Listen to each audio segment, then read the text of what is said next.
I'm going to make the case to you as to why the most hated character in Mortal Kombat history needs to be in Mortal Kombat 1. This man played a huge role throughout the entire Mortal Kombat story across the board. Now, we're going to be talking about that. Before we do that, for those of you who do not know who the heck Hsu Hao is, I don't know what rock you've been living under or whatever the case is, I'm going to go ahead and tell you. Hsu Hao is a Mortal Kombat character. He made his debut in Deadly Alliance. He is from Earthrealm also. So you want to keep that in mind. He is from Earthrealm. Now, Hsu Hao is evil. He's a deceptive mulligan. He's a grappler. He's a member of the Red Dragon clan. Man, check this out.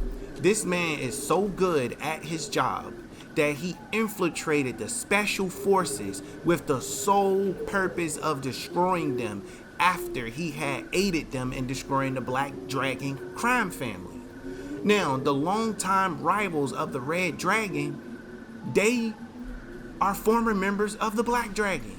So this man infiltrated the special forces. I'm talking about working with Jax, working with Sonya, all of them, just to bring down his enemies, the Black Dragon. Just to bring up his own clan, the Red Dragon. Now, you can't tell me that ain't some top level geniusness right there. This man is a general.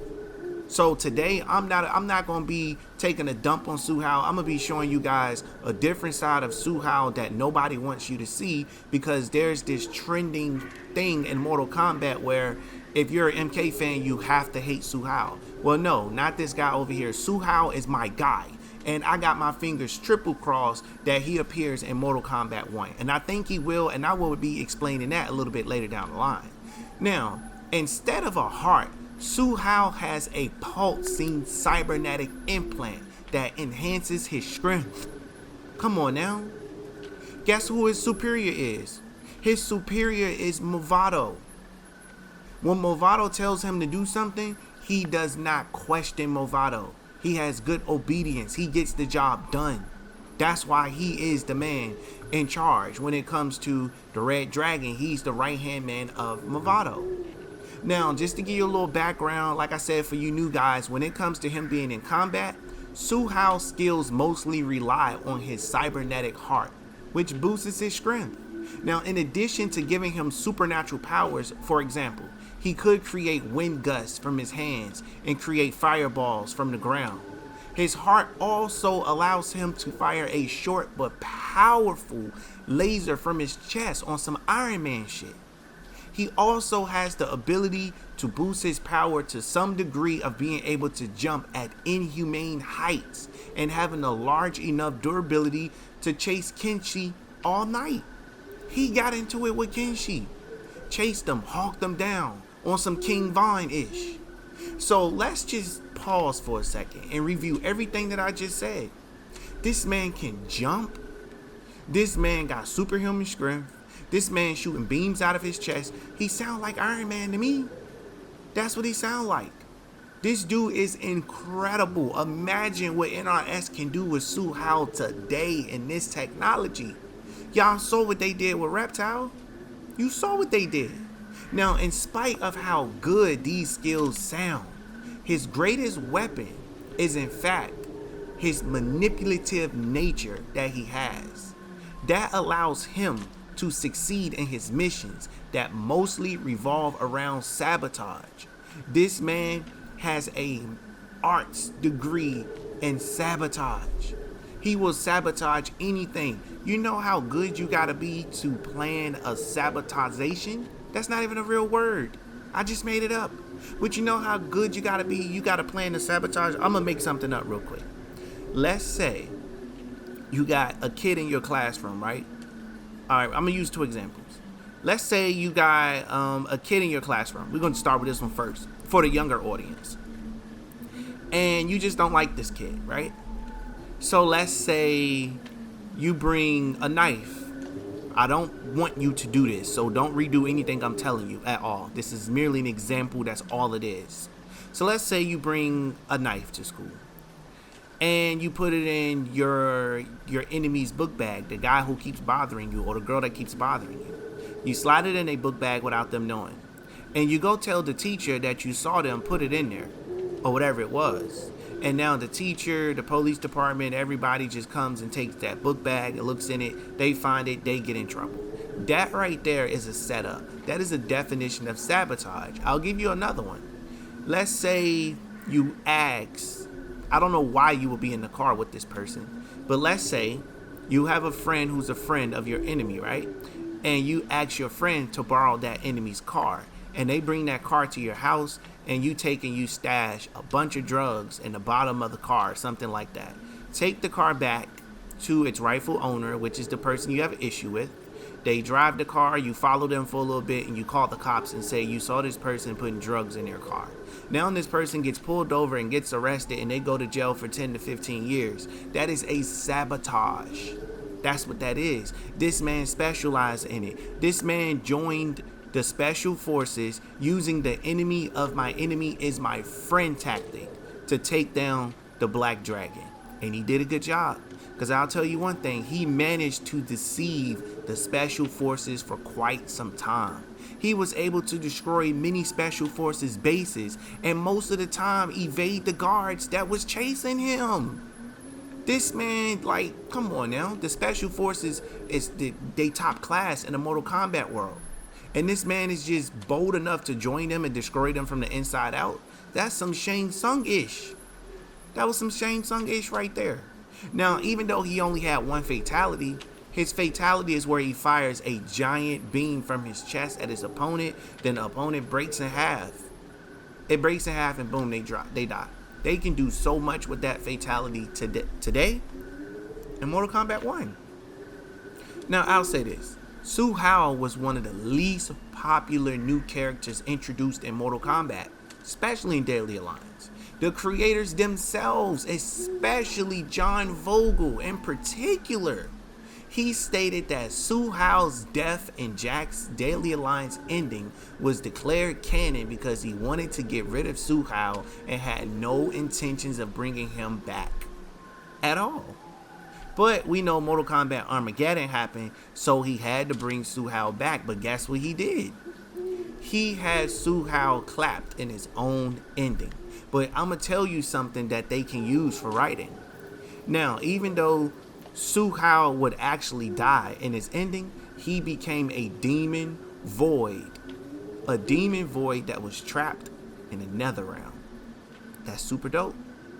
Now, in continuing with his lack of popularity, sarcastic, Hsu Hao makes a cameo appearance in Mortal Kombat 11 as a severed head in a bag by Aaron Black that was carried by Aaron Black. We know that already. He also appears in the Joker's ending, surprisingly alive and not mistreated like usual. So that's showing us some signs that maybe John Vogel and them changed their mind on how he's getting handled.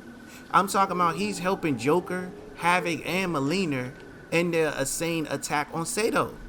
Now, mind you, he is attacking Sato in this ending. We're going to touch on that just a little bit more in a few, and I'm actually going to play that ending so you can see it before we deep dive into this.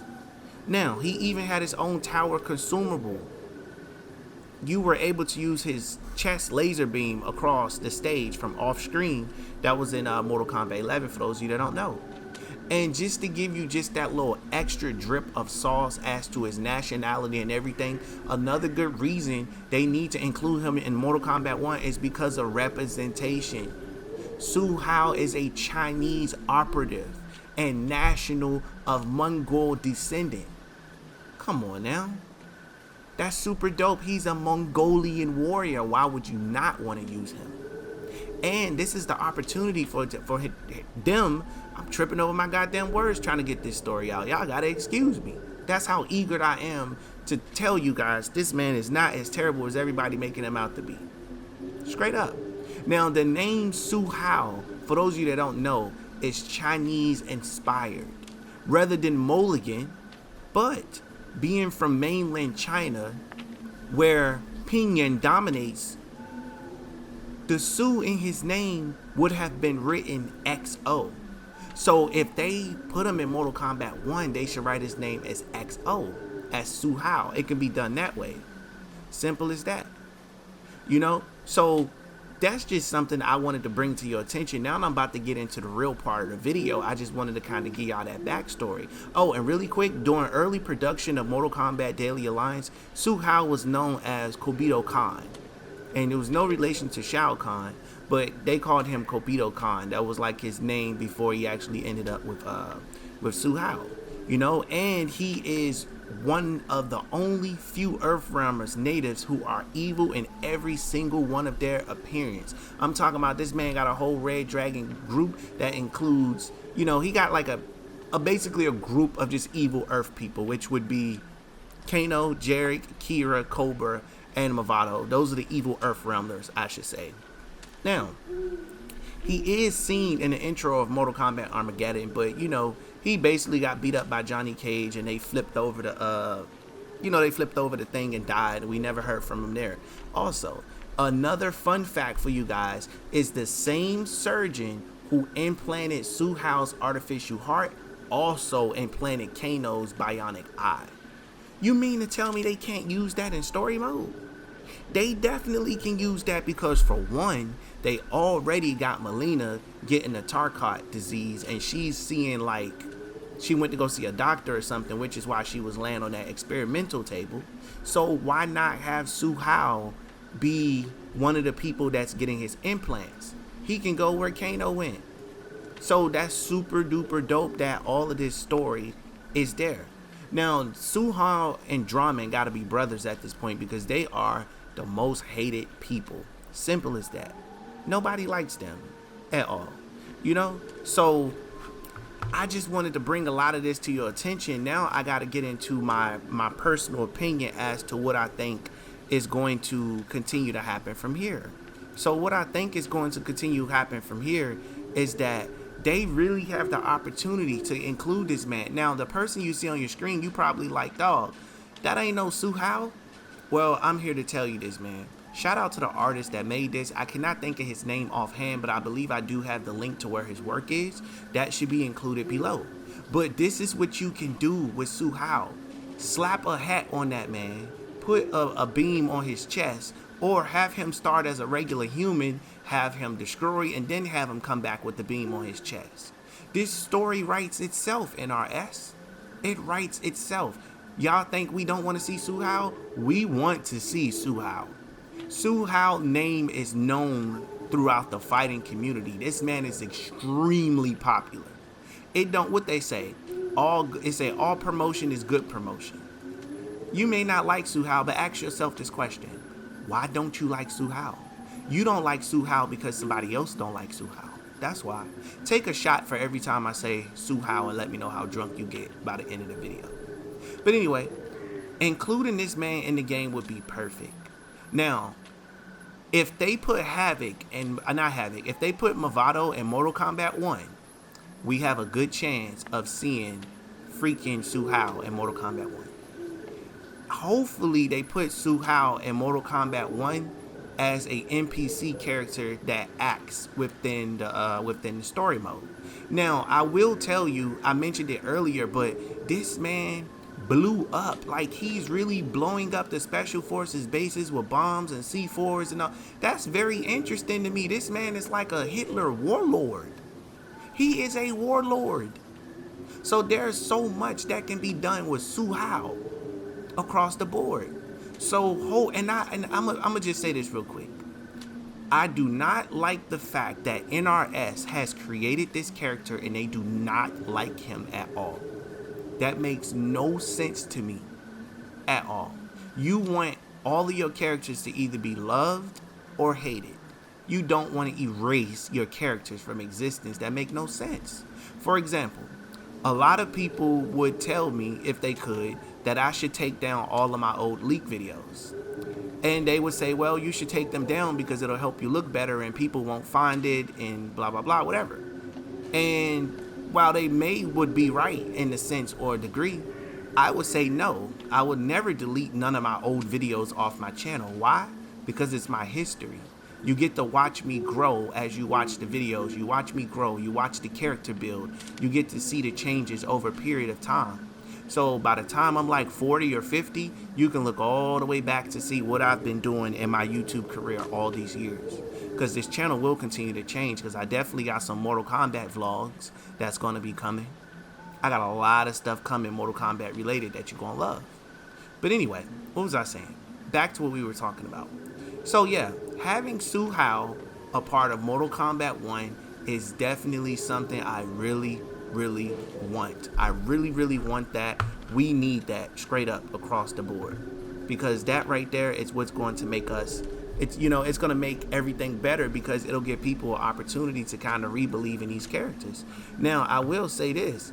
Hsu Hao was also in the comic books, Mortal Kombat X. That man was hunting Kenshi like he was a dog. And guess what? He had Kenshi down for the count. He was getting ready to kill Kenshi, and you know what happened? Man, my boy Scorpion came from out of nowhere. Boom, spear to the heart. Killed him, took him out the game. This man has been wreaking havoc in the Mortal Kombat comics. They're still using this character. At least the comic book writers were. And he is a great tool. He's a great soldier.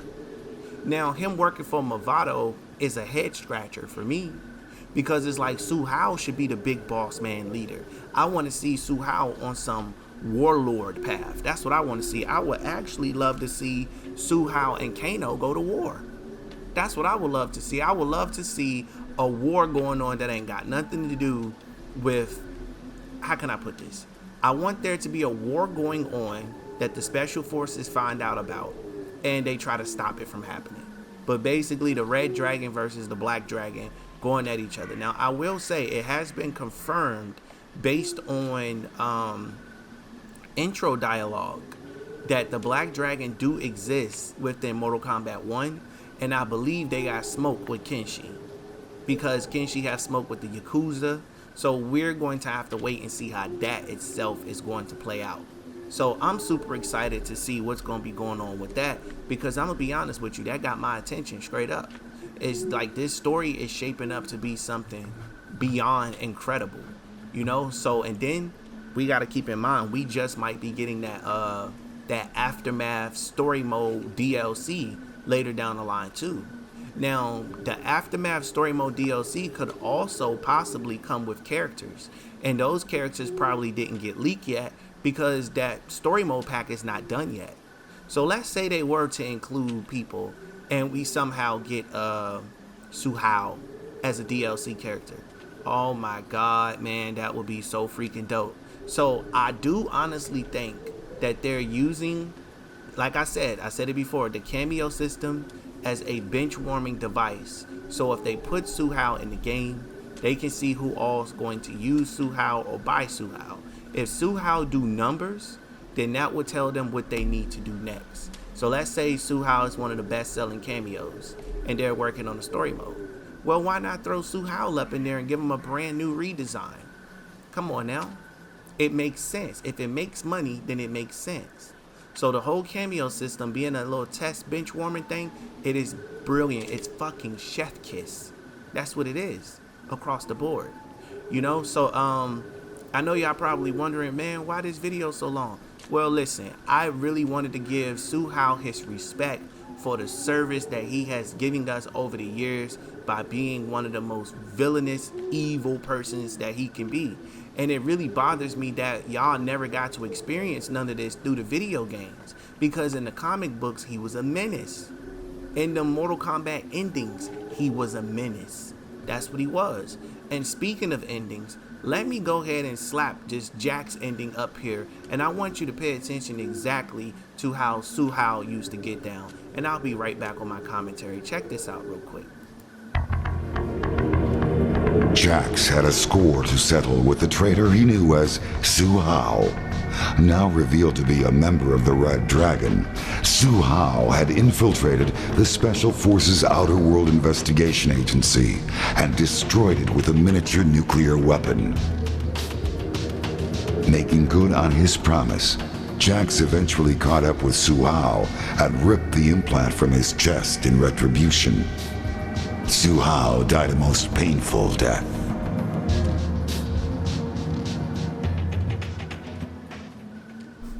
So, as you saw, this man planted a miniature nuclear warhead, basically. Jesus Christ, this man is a menace, and he was a part of the OIA, the Outer World Investigation Agency, whatever it was called. Dude, that is massive. That is the equivalent of the CIA. This dude got mad skills.